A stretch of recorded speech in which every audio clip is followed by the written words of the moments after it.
Hello, everyone, and welcome to a series of pre-event speaker interviews in the run-up to our World Hydrogen North America Congress. This is taking place in Houston this year on the 31st of March.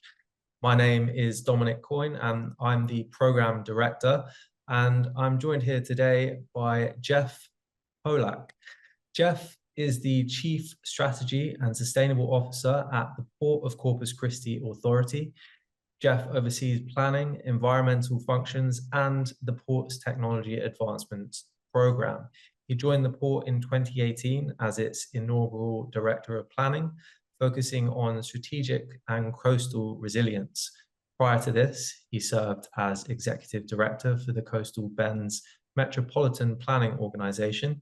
Jeff specializes in coastal zone development, multi-modal transportation, and watershed planning.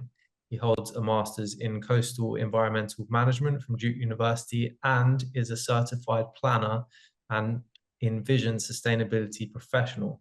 Jeff, you're in a unique position at potentially one of the region's most important ports for export of hydrogen, and you led the Horizons Clean Hydrogen Hub submission. So it's great to have you with us today. Welcome, Jeff. Yeah, thanks so much. Awesome. So we're going to get stuck into it straight away. Would you be able to give our audience a little bit more of a background in your interest in hydrogen and the energy space in general, and we'll go from there. Yeah, happy to. Thanks. So, we as a port are, I think, unequivocally looking at all sort of conventional metrics are the predominant energy export gateway for the United States. In some months, we have 70% market share of crude exports. We're number 2 in LNG. Thanks to the tremendous growth we've seen at Cheniere LNG's Corpus Christi liquefaction facility, which is in a phase 3 expansion today. We're typically in the top 3 for refined products, do a healthy trade for actually inbound movements of wind components. And as we look at the physical infrastructure that supports that position of prominence in the global energy marketplace and also the commercial infrastructure, right? The relationships we have that we've established over decades, but particularly the last 10 years around energy exports from the Gulf Coast around the globe, 6 continents, dozens of countries. That infrastructure, again, both physical and commercial, leaves us very uniquely positioned to support the movements at scale of decarbonized future fuels, particularly in the hydrogen value chain. So namely, initially likely ammonia, methanol, but certainly other synthetic fuels and other derivatives are on the list. I can be specific about that. The channel that's out the window behind me is recently improved to 54 feet and widened to include some barge shelves. So it's now the deepest and most improved channel on the Gulf Coast. That 54-foot channel, while originally conceived to support a fully laden Suez Max class carrier of crude, can also support a fully loaded ULGC, ultra large gas carrier, typically thought to be the largest class of purpose-built ammonia carriers on the planet, or existing today or emerging. So likewise, the berths that today accommodate tankers carrying incumbent energy are easily adapted with different topside equipment to support movement of other liquid energy commodities. So there's a very natural physical pivot for us. We also are in sort of a fortuitous position geographically and geologically, where we're on the receiving end of so much of the production that comes from Texas shale plays, both crude and gas. That gas, of course, represents a potential feedstock for helping us bring clean hydrogen to scale, if coupled with a viable carbon management strategy. And that's where the geology piece of this comes in, where the coastal bend of Texas and really the coastal zone of Texas overall and the near inshore is very well suited for geologic storage of captured CO2, right? So that's how we bring the carbon intensity of hydrogen produced from gas feedstock down, and producing hydrogen from gas feedstock may be our our most reasonable opportunity to achieve market liftoff in the relatively near term. So other assets I think to pile in there, but just to get the party started, I think we are in an existential sense an energy export gateway, and we know that the scope of energy commodities that move through this gateway, the proportion of those is going to continue to change over time, and we are eager to embrace, we're eager to preserve that position of prominence in the global energy marketplace, even when the commodities we're moving look very different than what we're moving today, or at least that that commodity portfolio certainly expands over time. Yeah. Thank you. That's a really good overview of all the stuff you got going on. I know it must be a very busy operation, and it's very interesting to see where that's going to go. So thank you, Jeff, for that explanation of a nice intro in the ongoings of your port and how that's all going.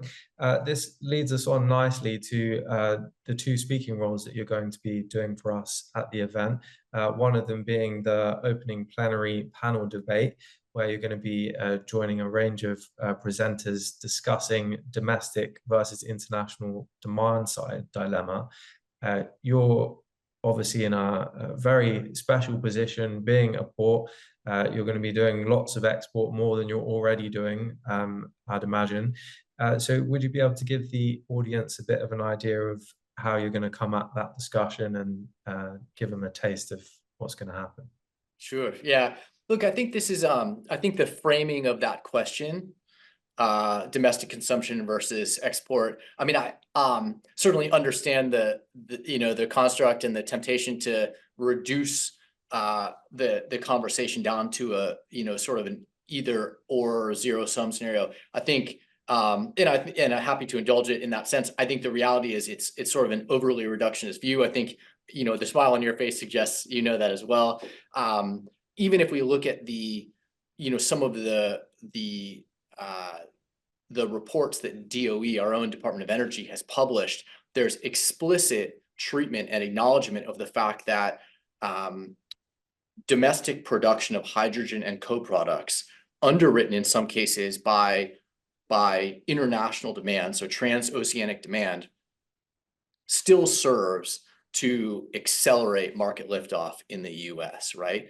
So as a principal component, I would argue what matters is bringing domestic production capacity and all of the supporting connective infrastructure to scale. Where those molecules are consumed on the planet, in my view, is a really distant and secondary consideration for a couple reasons. Number one, once you are establishing a cornerstone, once you're getting over a critical threshold of infrastructure development, and particularly infrastructure connectivity, it begets secondary and tertiary investment that will serve domestic markets when they are willing and ready consumers. But the entire ambition here on a global scale is to bring the carbon intensity of our aggregate energy consumption down.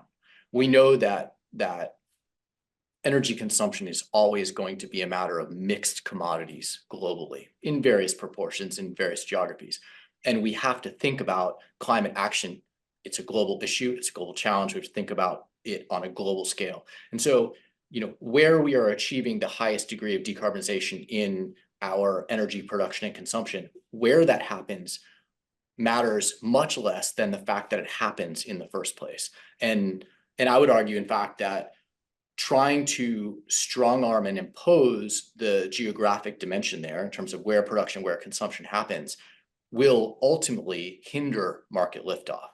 I would argue what we should be doing instead is being very strategic in investing in production of different parts of the value chain. Again, I could be very specific, and also consumption from an offtake and transition standpoint, doing that in the places that are best suited to fulfill those respective niches in that end-to-end value chain, right? Because that's how we that's how we accelerate transition overall. So again, I think the geographic component of that really matters much less than the fact that we just do it. One point. The second is, I think that we know from a policy standpoint, from a technological standpoint, market readiness standpoint, that there are markets on the planet, there are countries on the planet where readiness to consume hydrogen and hydrogen derivatives at any scale, let alone truly world scale, is going to happen faster than it's going to happen in the US. And there are a variety of reasons for that. Some geographic, some policy, some just, structural. And we should lean in on that as a country for a couple of reasons. Again, I think that when we are able to allow that international demand to help underwrite the investment in domestic infrastructure, that's a great story. Number one, it helps accelerate our own market development. Number two, anytime that we are exporting US produced energy commodities of any type, particularly to US allies abroad, and when doing that helps lift, to bring a new degree of energy security to communities, or helps supplant supply from those, what you characterize generally as nefarious actors, right? Folks whose geopolitical agendas are not as aligned with the US. That's a good story for us, right? I also think that aside from aside from the benefit to domestic to US GDP and balance of trade and energy security as a net energy producer and exporter to allies abroad, which is a fantastic story, I also think that we have to acknowledge that until we contribute to a certain level of energy security, quality of life, fundamental geopolitical stability, for which access to reliable energy is a fundamental cornerstone. So until we are contributing to that and help elevate that above a certain critical threshold, we cannot really talk in earnest about strategies for collaborative and global climate action, right? We can, we'll make some gains with respect to climate action objectives in isolated pockets, but if we are going to address what is truly a global issue in the way that it needs to be addressed, it takes a degree of international collaboration and congeniality that can only be achieved once you have taken care of basic quality of life, basic energy to access, right? You have to create the freeboard, the bandwidth, the luxury of being able to address climate issues by establishing, by making sure that fundamental access to energy exists. And if US exports can be part of that solution, it advances the mission, right? So all of that is to say that I think that advancing exports and international marketplaces is in the US best interest in a very direct way.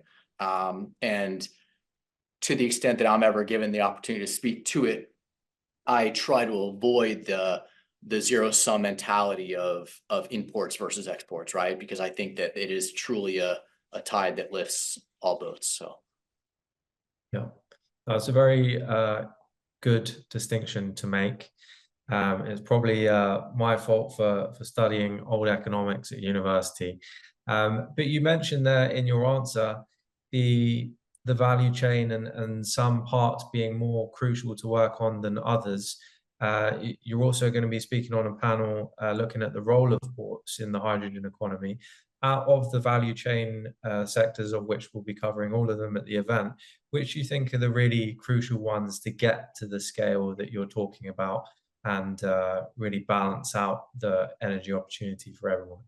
Yeah, that's a fantastic question. And I will say that my perspective on this is certainly evolving in real time, has absolutely evolved since we, sort of had a static point of submission for our particular regional hydrogen strategy, which persists and has evolved regardless of our status as a hub with capital H's, or certainly an emerging hub with lowercase h's, regardless, for hydrogen production and export scale.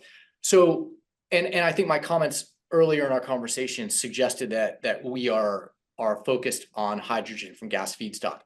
We absolutely acknowledge that getting to scale with hydrogen from gas feedstock, where you have a scalable carbon management solution, which we are fortunate enough to have under development here, is a unique opportunity. But we absolutely understand the offtake market niche differentiation enough to understand that it is going to be critical to produce hydrogen in all flavors in order to satisfy different markets are going to be discerning in different ways, right?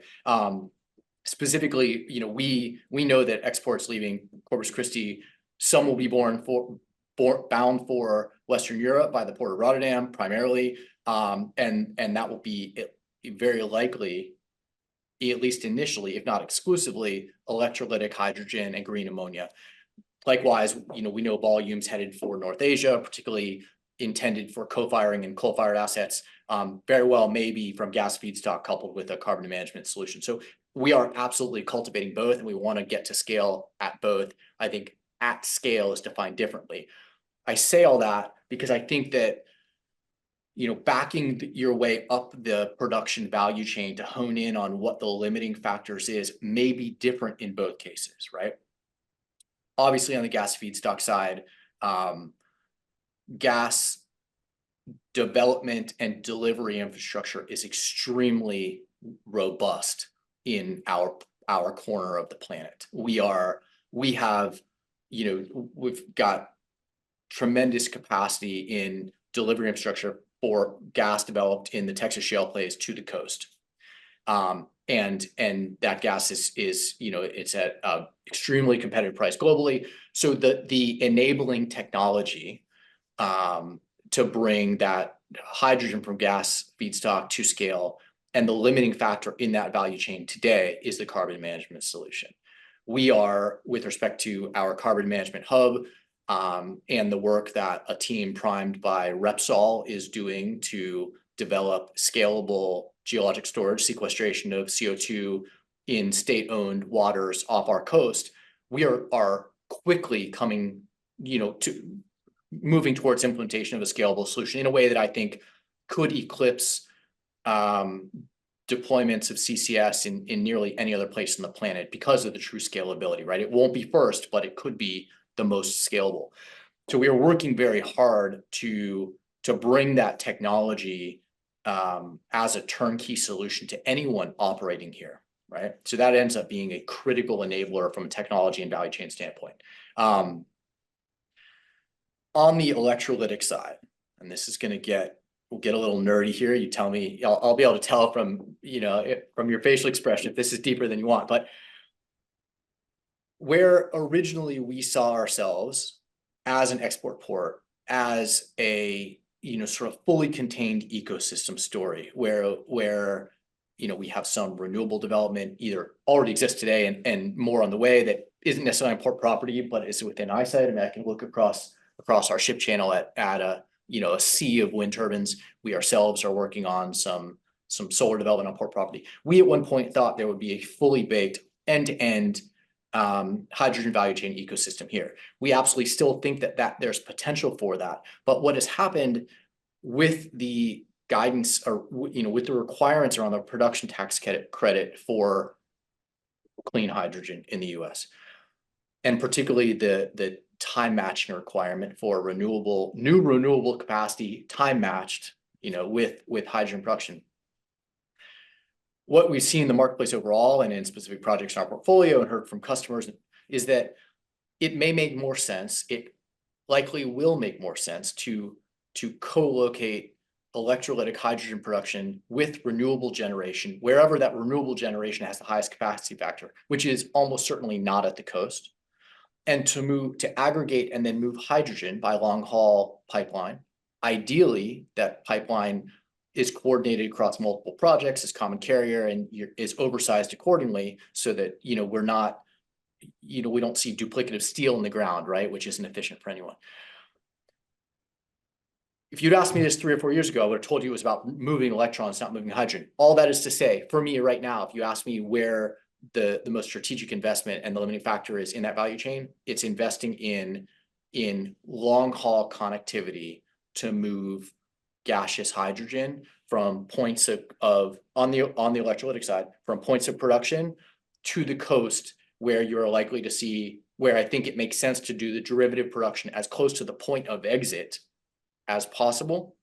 Avoid the need for refrigerated pipelines, refrigerated storage, put that as close to terminals as possible. So aggregate derivative production so that you have one facility that's handling hydrogen from a variety of producers. So aggregating in the midstream and downstream functions and in the export functions, maritime infrastructure, that's where ports play a critical role, right? Because we're the common denominator to a variety of projects.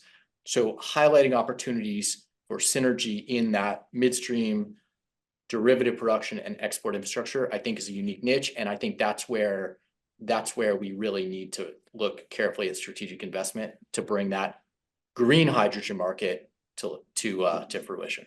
Long answer, sorry about that, but lots of nuance. No, I agree, and it's good to point out that nuance. It's certainly, I mean, we're going to have a whole stream dedicated looking specifically at the infrastructure piece, and that is obviously what's going to bring it all together. And the more people I speak to, certainly for these interviews and for other research, the more I'm hearing to be not necessarily slower, but really think through the planning process of where each of these projects are going to happen. Because it's quite easy to jump on the bandwagon and say we're going to do hydrogen, but it needs to have all of these parts being carefully thought out, as you've rightfully said. So, Jeff, on for one final question for the audience. It's a bit more of a controversial one, but I know you'll give us your honest opinions. So, with the push for hydrogen as a key energy solution, it's obviously gaining momentum. There are concerns about scalability. You've mentioned them yourself, and there's also concerns on the environmental impacts of its production. Given your expertise in coastal resilience and multimodal transportation, how do you view these potential environmental trade-offs that might happen in terms of expanding hydrogen infrastructure, like we've said, along vulnerable coastal areas? Yeah. Look, I mean, great question, right? I think let me work backwards in that. A couple things. I think that it is incumbent on anyone in any sector, public or private. So for us as a public entity, enabling maritime infrastructure that supports a variety of that is an enabler of economic development propagated by private entities. It is incumbent on us, and I can tell you the ways in which we're doing it, and actually some are quite novel, quite exciting, to be thinking about vectors of physical environmental risk and the rate of change in those vectors, particularly, over the next 25 to 75 years. So vulnerability and resilience issues, as you described them. Anyone who's doing any work in the coastal zone must be thinking about that, and not only thinking about that in the intermediate term, but really thinking about that in the long term, and doing that with data-driven modeling from best available science. And we are at a point in time, fortunately, really even as in the last 3 years, where we've seen new access to data sets and modeling projections at a level of granularity that enables us to truly adjust our basis of design, our standards for built infrastructure, to really think about the way and be thoughtful about the way we plan land use and infrastructure in a way we weren't able to do even 5 years ago. And it's incumbent on anyone to employ that degree of rigor for any type of coastal development. Now, with respect to energy infrastructure in general, there's obviously a tension between putting critical infrastructure, like energy infrastructure is, in some of the most critically vulnerable parts of the planet, right? The coastal zone, because you have to, by necessity, have access to those to export pathways. All the more reason to be thoughtful about the basis of design for that infrastructure and the lifespan, and what ambient conditions will be over the course of a 30 or 50-year infrastructure lifespan. We're doing that in some interesting ways, and I hope that in the course of the conversation at the event that we have a chance to dive into that. I think that the trade-off and the tension and some of the criticism that you sort of referenced or asked about, the reality of the climate action imperative is that we are, as a global society, about 50 plus years, 45 to 55 years past a point where we had the luxury of trying to get things perfect, right? That's just not where we are as a global society. And there's not a whole lot of value in spending time sort of lamenting that. That just is our reality. And I think it's hard to contest that if you are really paying attention to the data. That said, transition, by definition is messy. It's not binary. It's not a light switch. You don't have the luxury of, offline complete build out of an alternate system to which you can toggle cleanly, right? That's not how you move a ship this big. And I think we need to, those of us who are in the trenches on this, have to do a better job in the conversation in the public realm to help the broader public understand that this happens in increments. It's an exercise in adaptive management, not in execution of a fully hatched plan that you have the luxury of developing offline. So transition is inherently going to be messy and imperfect, right? And I think the more we can be transparent about that and why that's the case, the more we can manage expectations for what this looks like. I think the other part of this that I think is often lost on sort of external critics, the transition, if we're going to continue to refer to it that way, whether it's, and that's a 50 to 75 year, I mean, this is a transition that happens between now and the end of the century, is also going to be orchestrated, implemented, underwritten by many of the most familiar household names in the energy space, in the incumbent energy space. And that's how it should be, right? It's not a matter of out with the old, in with the new. It really is about incremental transition in the energy mix, in the portfolio mix of some of the largest energy companies on the planet who have never been single commodity companies. And this is just another iteration of that, right? So we're introducing new commodities into the mix, but they've never been sort of a single fossil energy commodity story. It's just that the public may not have seen that. That should bring people comfort, right? I mean, in some ways, it's maddeningly slow for those who feel like we're behind the ball in the imperative. But for others, there should be a degree of comfort in recognizing that, it is not a binary switch. I mean, even if we wanted it to be, we have, if you look at the way we power our daily lives, it's the infrastructure that supports that is incredibly complicated. It's expensive, it's expansive, and it's grown organically, not necessarily strategically. So stepping away from that or expanding it is equally complicated and organic and messy.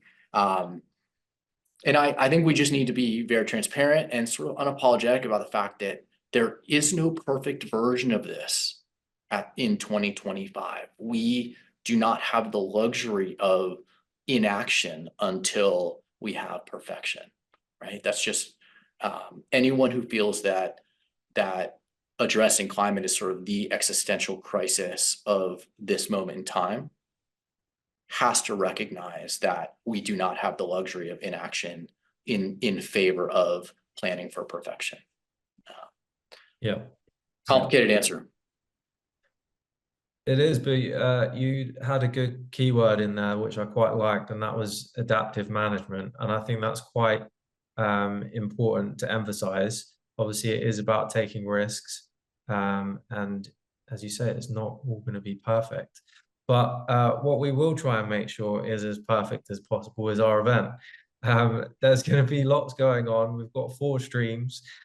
Jeff is going to be speaking on, I believe, the 1st and 2nd of April in the program. So please join us. There's lots of content across the entire value chain, and we're very excited to have you all join us. So check out the website, check out our other speakers. There's going to be more interviews like this coming soon. Jeff, thank you so much for your time and your opinions. Do you have any closing remarks for the audience?